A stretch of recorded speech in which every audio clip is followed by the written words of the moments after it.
Good morning students. आज देखेंगे अध्याय 4 कृषि। अध्याय 4 में क्या है? कृषि। कृषि के बारे में आप सब जानते हैं, फिर भी हम लोग यहाँ अध्ययन करेंगे। आइए देखते हैं। गुरप्रीत, मधु और टीना। कौन कौन? गुरप्रीत, मधु और टीना एक गांव से गुजर रहे थे। वहां उन लोगों ने एक किसान को खेत की जुताई करते हुए देखा। कौन कौन? गुरप्रीत, मधु और टीना एक गांव से गुजर रहे थे। उस समय उन लोगों ने क्या देखा? एक किसान को खेत की जुताई करते हुए देखा। किसान ने उन लोगों से कहा कि वह गेहूं की बुआई करने जा रहा है और मृदा को अधिक उपजाऊ बनाने के लिए अभी खाद डाला है। किसान ने उन लोगों से क्या कहते हैं? कहा कि वह गेहूं की बुआई करने जा रहा है और मृदा को अधिक उपजाऊ बनाने के लिए क्या डाला हुआ है? खाद। उसने बच्चों से कहा कि गेहूं मंडी में अच्छी कीमत पर बिकेगा। वह किसान बच्चों से क्या बोलता है कि गेहूं मंडी में अच्छी कीमत से बिकेगा, जहां से उसे आटे में परिवर्तित करके कारखाने में क्या बनाया जाता है? डबल रोटी और बिस्कुट बनाने के लिए ले जाया जाएगा। वह आदमी बच्चों को क्या बता रहा है कि गेहूं को मैं मंडी में दे दूंगा और मंडी से क्या करेंगे? उसे आटे में परिवर्तित करने के लिए कारखाने में ले जाएंगे और कारखाने में लेकर के डबल रोटी और बिस्कुट बनाने के लिए वहाँ से ले जाया जाएगा। पौधे से परिष्कृत उत्पाद तक के रूपांतरण में 3 प्रकार की आर्थिक क्रियाएं सम्मिलित हैं। पौधे से परिष्कृत उत्पाद तक के रूपांतरण में कितने प्रकार की आर्थिक क्रियाएं हैं? 3 प्रकार की। तो यहाँ बच्चों देखेंगे हम लोग पौधे से परिष्कृत यानी पौधे से साफ किया गया, उसको अच्छी तरह से सुधारा गया है ना। तो ये है 3 प्रकार की आर्थिक क्रियाएं इसमें सम्मिलित हैं। देखेंगे कौन कौन सी क्रियाएं हैं। प्राथमिक क्रियाएं, द्वितीयक और तृतीयक क्रियाएं हैं। प्राथमिक क्रियाओं के अंतर्गत उन सभी क्रियाओं को शामिल किया जाता है। प्राथमिक क्रियाओं के अंतर्गत उन सभी क्रियाओं को शामिल किया जाता है जिनका संबंध प्राकृतिक संसाधनों के उत्पादन और निष्कर्षण से है। प्राथमिक क्रियाओं के अंतर्गत क्या क्या आता है देखते हैं। सभी क्रियाओं को शामिल किया जाता है जिनका संबंध प्राकृतिक संसाधनों के उत्पादन और निष्कर्षण से है। उत्पादन करना और निष्कर्ष निकालना से है। कृषि, मत्स्यन और संग्रहण इनके क्या है? अच्छे उदाहरण हैं। कृषि भी देखिए, कृषि भी उसी प्रकार है, मतलब उसको उत्पादन करके हैं, उसको लगाते हैं, फिर उसको निकालते हैं। मत्स्यन और संग्रहण इनके अच्छे उदाहरण हैं। द्वितीयक क्रियाएं इन संसाधनों से प्रसंस्करण से संबंधित है। इस्पात, विनिर्माण, डबल रोटी पकाना,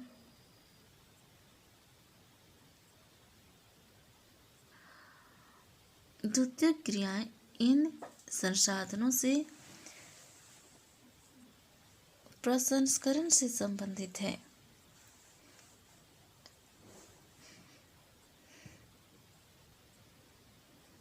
उसको मतलब याद होती क्रियाएं इन संसाधनों से प्रसंस्करण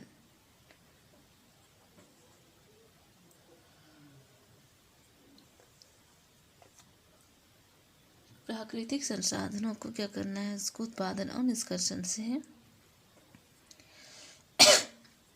वह क्या कहलाती है, ये प्राथमिक क्रियाएं कहलाती हैं, है ना।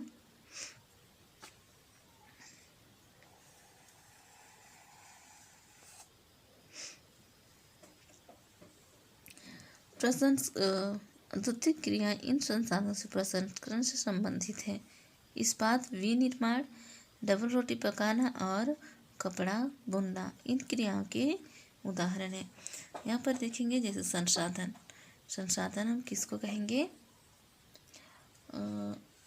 बच्चों मैं आप लोगों को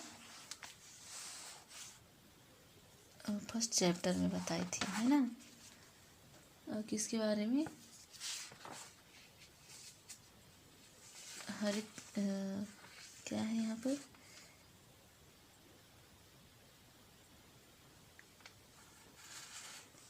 संसाधन, संसाधन के बारे में आप लोगों को बताया गया था। हम लोग संसाधन किसे कहेंगे बोलने से क्या है, प्रत्येक वस्तु जिसका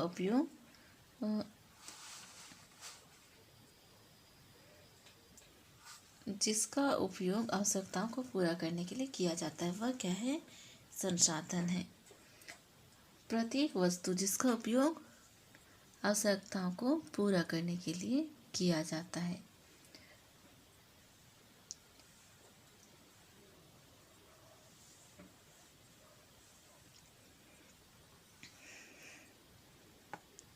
इस्पात, विनिर्माण, इस्पात को फिर नए तरीके से निर्माण करना, डबल रोटी पकाना और कपड़ा बुनना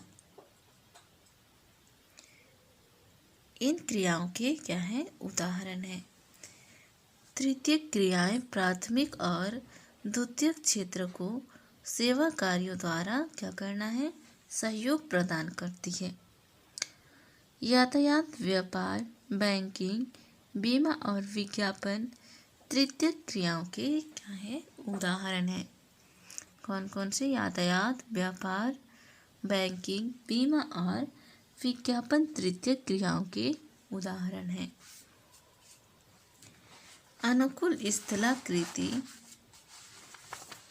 मृदा और जलवायु कृषि क्रियाकलाप के लिए अनिवार्य है। अनुकूल स्थलाकृति मृदा और जलवायु कृषि क्रियाकलाप के लिए अनिवार्य है। जिस भूमि पर फसलें उगाई जाती है, जलवायु कृषि क्रियाकलाप के लिए अनिवार्य है। जिस भूमि पर फसलें उगाई जाती है कृषिगत भूमि कहलाती है।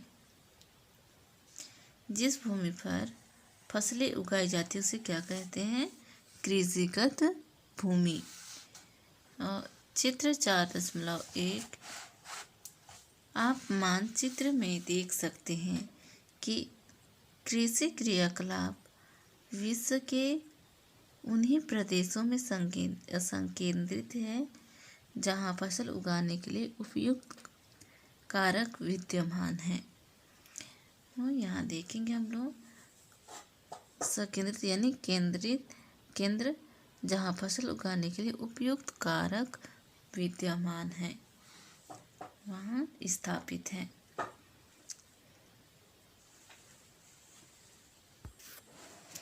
यहाँ हम लोग थोड़ा सा देख लेते हैं।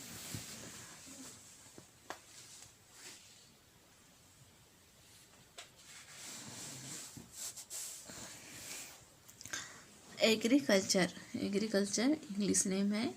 तो एग्रीकल्चर सबसे पहले देखेंगे हम लोग एग्रीकल्चर के बारे में। एग्रीकल्चर मीन्स कृषि, मृदा की जुताई, फसलों को उगाना और पशुपालन का विज्ञान एवं कला है। इसे क्या कहते हैं, खेती भी कहते हैं। क्या है, मृदा की जुताई, फसलों को उगाना और पशुपालन का विज्ञान एवं कला है।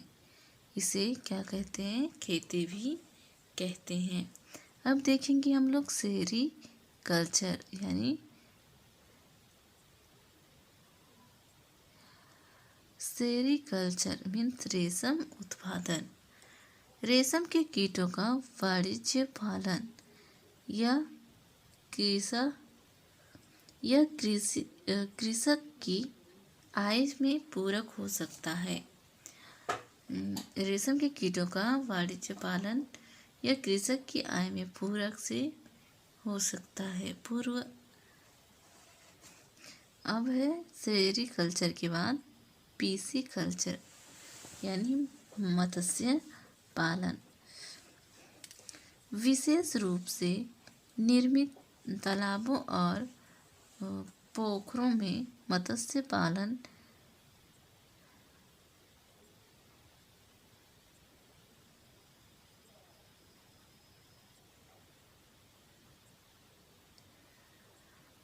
सेरीकल्चर रेशम के कीटों का वाणिज्य पालन या कृषक की आय में पूरक हो सकता है। अब देखेंगे पीसी कल्चर मत्स्य पालन। विशेष रूप से निर्मित क्या क्या तालाबों और पोखरों में।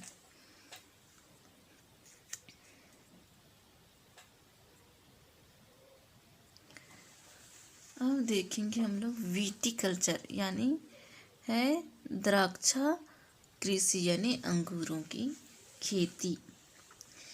पीसी कल्चर को क्या बोलते हैं? मत्स्य पालन। विटीकल्चर को है द्राक्षा कृषि यानी अंगूर की खेती की जाती है यहाँ पर।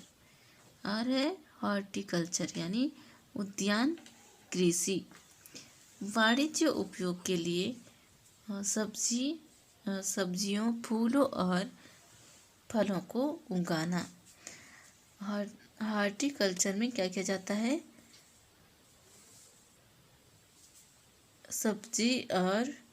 सब्जी फल फूल और वहाँ फूल भी उगाया जा सकता है। अब पढ़ेंगे कृषि तंत्र। कृषि या खेती को एक तंत्र के रूप में देखा जा सकता है।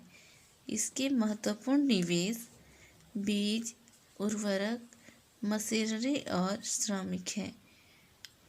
जुताई बुआई खेती को एक तंत्र के रूप में देखा जा सकता है। इसके लिए विशेष महत्वपूर्ण निवेश बीज, उर्वरक, मशीनरी और श्रमिक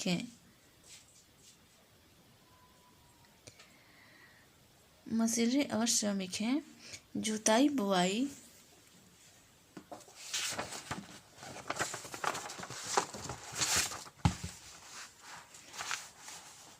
सिंचाई, निराई और कटाई इसके कुछ सक्रियाएं हैं।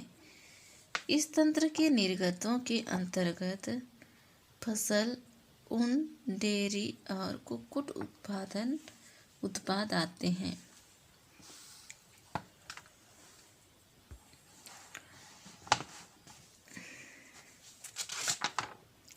जुताई, बुआई, सिंचाई, निराई निकालना मतलब जैसे उखाड़ना और कटाई इसकी कुछ संक्रियाएं हैं।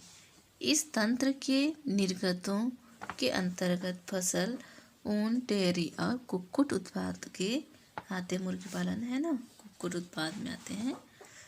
तो इसमें देखिए कृषिगत भूमि की कृषि पद्धति, फसल निर्गत। सबसे पहले यहाँ देखें जुताई, बुआई, फिर छिड़काव। ये है निवेश। इसमें ट्रैक्टर मशीनरी है और उसमें क्या क्या है? बीज, ये रसायन है, खाद डालें और जुताई बुआई, छिड़काव। और ये क्या हो गया? फसल। इधर देखते हैं हम लोग भौतिक निवेश। सूर्य प्रकाश, वर्षा, तापमान, मृदा, ढाल, भंडार।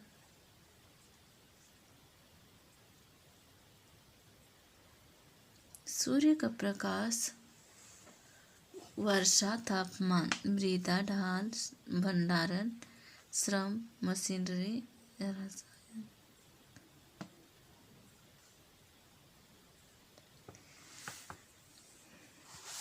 कृषि के प्रकार, आइए देखते हैं हम लोग क्या पढ़ेंगे।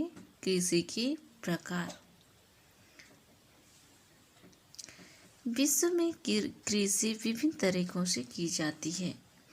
विश्व में कई जगह ऐसी हैं जो अलग अलग विधियों के द्वारा कृषि की जाती है।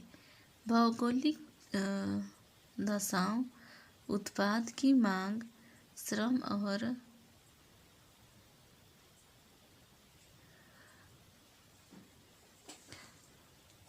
भौगोलिक दशाओं, उत्पाद की मांग, श्रम और प्रौद्योगिकी के स्तर से अधिक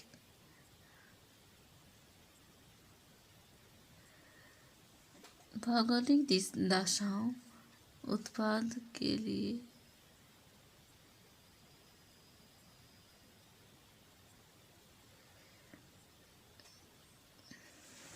भौगोलिक दशाओं, उत्पाद की मांग, श्रम और प्रौद्योगिकी के स्तर के आधार पर कृषि को कितने प्रकार में बांटा गया है? 2 प्रकार। 2 प्रकारों में वर्गीकृत की जा सकती है। ये है निर्वाह कृषि और वाणिज्य कृषि।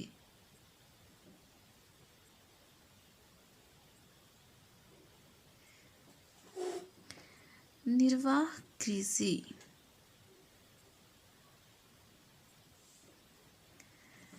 इस प्रकार की कृषि कृषक परिवार की आवश्यकताओं को पूरा करने के लिए की जाती है। पारंपरिक रूप से कम उपज प्राप्त करने के लिए निम्न स्तरीय प्रौद्योगिकी एवं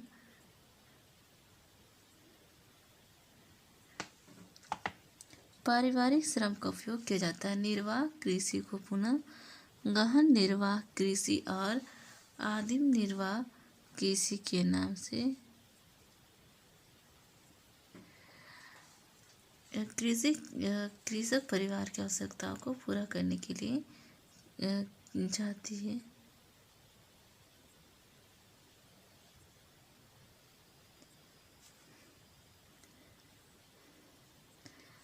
गहन निर्वाह कृषि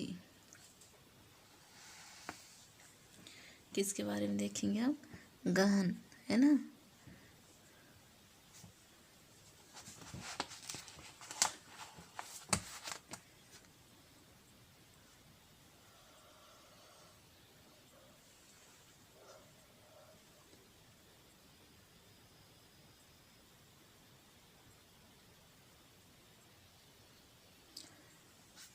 यहाँ देखेंगे हम लोग निर्वाह कृषि, है ना। कृषक परिवार की आवश्यकता को पूरा करने के लिए क्या की जाती है? कृषि की जाती है।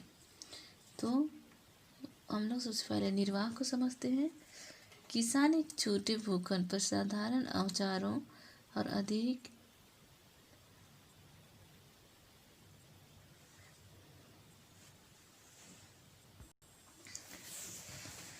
निर्वाह कृषि है। छोटे क्षेत्र पर साधारण औजार और अधिक श्रम से खेती करना, उसे क्या कहेंगे? गहन गहन कृषि, है ना। गहन निर्वाह कृषि।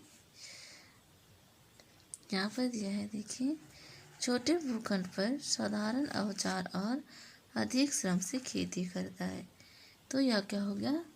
गहन निर्वाह कृषि। और निर्वाह कृषि है कृषक परिवार की आवश्यकताओं को पूरा करने के लिए की जाती है। अब गहन निर्वाह कृषि देखते हैं।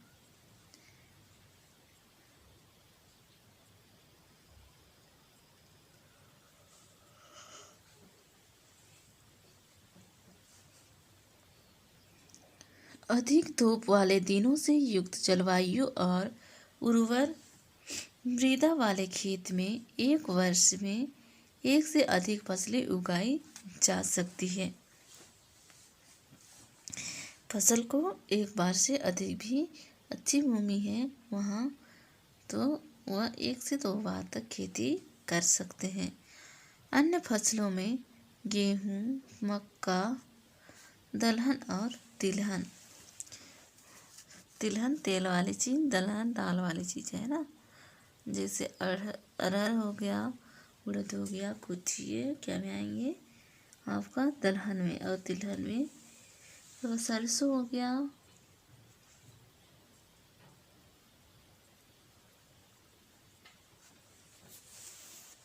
सरसों हो गया, बादाम होंगे, ये तिलहन है। गहन निर्वाह कृषि दक्षिण पूर्व और पूर्वी एशिया के सघन जनसंख्या वाले मानसूनी प्रदेशों में प्रचलित है। गहन कृषि कहाँ कहाँ प्रचलित है? दक्षिणी पूर्वी और पूर्वी एशिया के सघन जनसंख्या वाले मानसूनी प्रदेशों में प्रचलित है। आदिम निर्वाह कृषि, अब देखेंगे हम लोग निर्वाह कृषि में पढ़े हम लोग कृषि कितने प्रकार के पढ़े हम लोग? 2 प्रकार के। कौन कौन से? निर्वाह कृषि और वाणिज्यिक कृषि। तो वाणिज्यिक इसमें देख रहे थे हम लोग निर्वाह कृषि। निर्वाह कृषि के कौन कौन से हैं? निर्वाह कृषि के अंतर्गत आते हैं गहन निर्वाह कृषि, आदिम निर्वाह कृषि और स्थानांतरित कृषि और जलवासी पशुचारण। हम लोग गहन निर्वाह कृषि पढ़ चुके। अब देखेंगे आदिम निर्वाह कृषि। आदिम निर्वाह कृषि में स्थानांतरित कृषि और जलवासी पशुचारण शामिल है।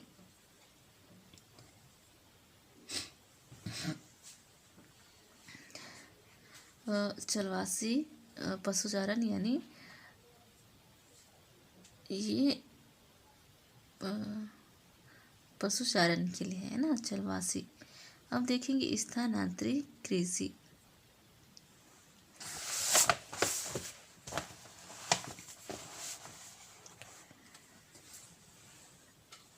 स्थानांतरित कृषि अमेजन बेसिन के सघन वन वाले क्षेत्रों, उष्णकटिबंधीय अफ्रीका, दक्षिण पूर्व एशिया और उत्तरी पूर्वी भारत के भागों में प्रचलित है। स्थानांतरित कृषि कहाँ कहाँ प्रचलित है? ये अमेजन बेसिन के सघन वन वाले क्षेत्रों में, उष्णकटिबंधीय अफ्रीका, दक्षिण पूर्व एशिया और पूर्वी भारत के भागों में प्रचलित है। ये भारी वर्षा और वनस्पति के तीव्र पुनर्जनन वाले क्षेत्र है। वृक्षों को काटकर और जलाकर क्या किया जाता है? भूखंड यानी वहाँ साफ किया जाता है। तब राख को मृदा में मिलाया जाता है तथा मक्का, रतालू, आलू और कसावा जैसी फसलों को वहाँ उगाया जाता है। जंगलों को काटकर क्या किया जाता? वृक्षों को काटकर और जलाकर भूखंड में साफ किया जाता है। तब राख को जलाने के बाद क्या बचता है? राख। तो उस राख को क्या कर दिया जाता है? मिट्टी में मिला दिया जाता है। भूमि की उर्वरता की समाप्ति के बाद वह भूमि छोड़ दी जाती है। जब उस भूमि की उर्वरा शक्ति खत्म हो जाती है, वहाँ की जो खाद, उस खेत की खाद खत्म हो जाती है, तब ये लोग क्या करते हैं? एक जगह से दूसरी जगह जा कर के खेती करते हैं। भूमि छोड़ दी जाती है और कृषक नए भूखंड यानी नए जगह पर, नए स्थान पर चला जाता है। स्थानांतरित कृषि को कर्तन एवं दहन कृषि के रूप में भी जाना जाता है। स्थानांतरित कृषि को किसके नाम से और जाना जाता है? कर्तन एवं दहन।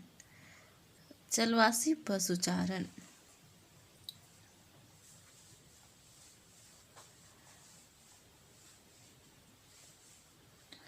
जलवासी पशुचारण ये पशु चराने वाले हैं। तो इसमें देखेंगे हम लोग पशुचारण सहारा के अर्ध शुष्क एवं शुष्क प्रदेशों में, मध्य एशिया और भारत के कुछ भागों जैसे राजस्थान तथा जम्मू और कश्मीर में प्रचलित है। कहाँ कहाँ? राजस्थान, जम्मू और कश्मीर में। इस प्रकार की कृषि में पशुचारक अपने पशुओं के साथ चारे और पानी के लिए एक स्थान से दूसरे स्थान का निश्चित मार्गों से घूमते हैं। जम्मू और कश्मीर में यह प्रचलित है। और कृषि में पशुचारक अपने पशुओं को क्या करता है, साथ चारे और पानी के लिए एक स्थान से दूसरे स्थान निश्चित मार्गों से घूमते रहते हैं। इस प्रकार की गतिविधि जलवायिक जल पर यात्रा करने वाली बाधा और भूभाग की प्रतिक्रिया स्वरूप भूभाग जमीनों पर प्रतिक्रिया स्वरूप उत्पन्न होती है।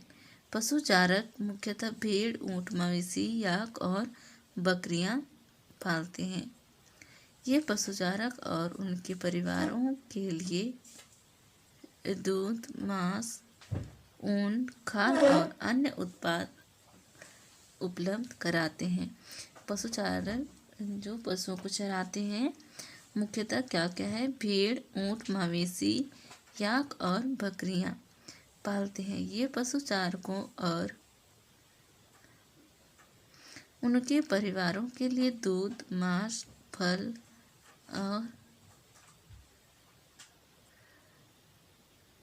और उनके परिवारों के लिए दूध, मांस, ऊन, खाल और अन्य उत्पाद उपलब्ध कराते हैं। तो आज के लिए इतना ही पढ़ेंगे और आप लोगों के लिए होमवर्क दिया जा रहा है। अध्याय 3 से नागरिक शास्त्र खंड, शिक्षा और संस्कृति के अधिकार से आप क्या समझते हैं? स्वतंत्रता के अधिकार को उदाहरण द्वारा समझाइए। स्वतंत्रता के अधिकार को उदाहरण देकर समझाना है।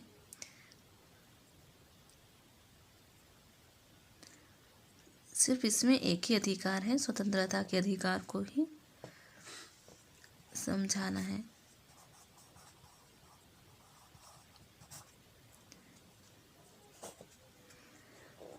होमवर्क करके मेरे नंबर पे सेंड कर दीजिएगा।